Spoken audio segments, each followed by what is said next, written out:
Good morning. Today we're going to be talking about whether or not you need to know if the person that you're dating is actually a narcissist. I've already got one video on my channel surrounding this topic. It's more about the narcissist or the other person and the reasons why you don't need to know according to that. And then this video is more about you.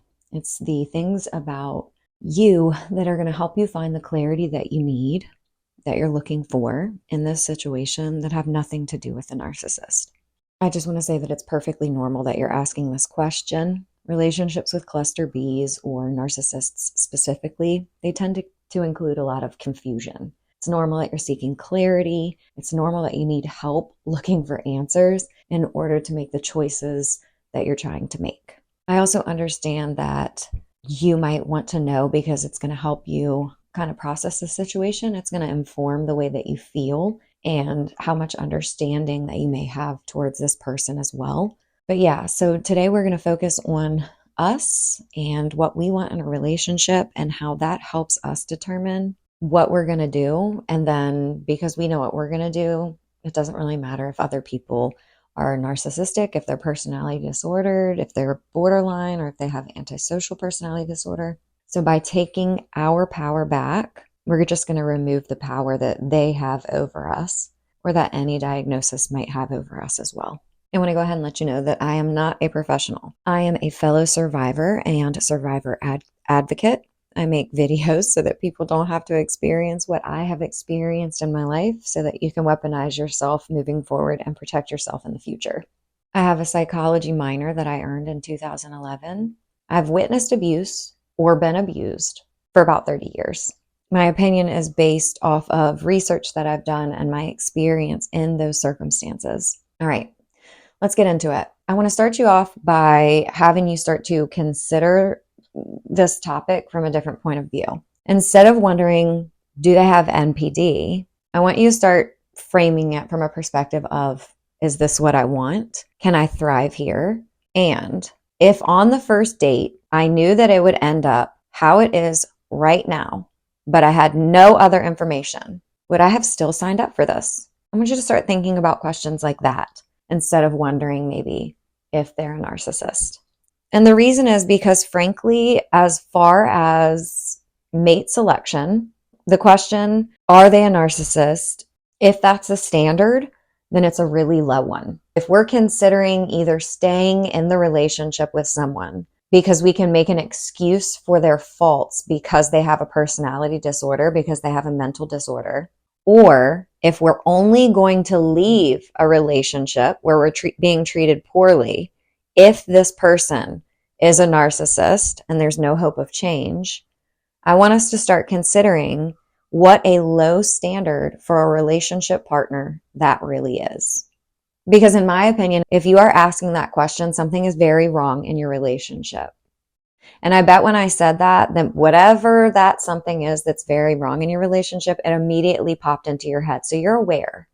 You know what's happening. You're not confused. You know what it is. I believe in your clarity. For a second, let's put the thought out of their mind about wondering if they're a narcissist. And I want to ask you directly, friend to friend, parasocial relationship, is this enough for you? The person that you're dating or relating with is using their opportunity with you to teach you that you can expect them to behave in the relationship the exact way that they have been behaving. They're teaching you that this is how they plan to show up. So regardless of any mental health disorder or love and understanding that you may have for them, I want to know. And honestly, you don't have to tell me. You don't have to leave it in the comments. This is a choice that you quietly get to make on your own with your loved ones, your friends and families, the safe people in your life, your therapist. This is a choice that you get to make with them, but it is an important choice that you will make in your life. Like I said, regardless of any mental health disorder they may have, regardless of the love and understanding that you have for them as you've built your bond over time, is the set of behaviors that they are displaying in the relationship now, right now, as in the last week to the last month. Is that a set of behaviors that you want to allow yourself to be involved with for any amount of time? That's up to you. Maybe it would be a good choice to write a list of potential costs and consequences to making that choice of dealing with these behaviors over time. Some of us may be caught up in promises to change. If your person really has NPD, you may see a repetitive promise to change followed by a slide back into the same poor behaviors. There are many things that happen within the narcissist's mind that cause this to happen. And what I mean by that is for them to make a promise and then not deliver. If that is something that the person is displaying to you, then it is further proof of another behavioral pattern of theirs that negatively affects you. So again, I want to ask you, is this type of roller coaster back and forth dance something that you view as worth your time, energy, and engagement? Okay, so if I'm telling you that you don't need to know if they're NPD, what would you need to know? These are some things that I would say to my younger self if she asked me that question. I would say, it's my job to protect myself, my life, my energy, my safe relationships, and the people that I love, my heart, my mind, and my emotions.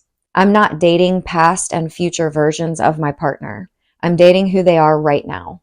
I need to know and be compatible with the character qualities and values of the person I'm dating. What I desire and will not tolerate in a relationship is up to me. And I need to know that I have the capability to be alone, to be safe, and to even thrive if I have to walk away at any point from any relationship.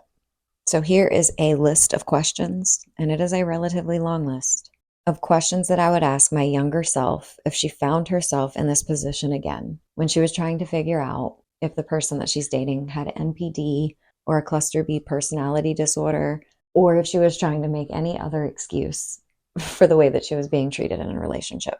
Would you put your children in the same position and then tell them that they're in love? If you approach the situation with an understanding that all things have a downside, are these the consequences and negative aspects of the problems you'd want to choose? There are going to be problems no matter what you do. Are these the problems you want? If I deal with these circumstances for the next year, do I project that life will be better or worse? Will I be better or worse? Will I be healthier or will I be more sick? Will I be more tired or will I be more full of life? If it was a norm or the average day for the next 10 years, is that the life you would choose for yourself? Is that a situation you would recommend to a friend or a loved one to put themselves into? Would you be willing to require of your inner child what the person is asking of you? And my final question, do you think you have a better chance, even if it's just slightly, without this person as they currently are or with them? Thank you guys for tuning in with me today. I know that this is kind of a confrontational video because we're talking about somebody that we love who may be disordered and we're in pain. We're seeking clarity, love, understanding. I just want to remind you that you're being human, that there's nothing wrong with you, and I want to wish you the best on your journey. Again, I do have another video on this channel that is centered around things about the narcissist that let you know, or the person that's mistreating you, the toxic person. There are things about them that let you know you don't need to know if they are disordered to make the choices that you need to make in the relationship. I'll link that in a card, so it'll be right on the screen, and I will also link it in the comment section down below. As always, I appreciate you being here with me today. And if you have any comments for your fellow survivors, advice, or things that you would do if you were in the situation of wondering if the person that you're with is a narcissist, please leave them in the comment section down below, because 1,000 minds are better than one, and we never have to do that again, baby. All right. Power to the peaceful. I'll talk to you soon. Bye.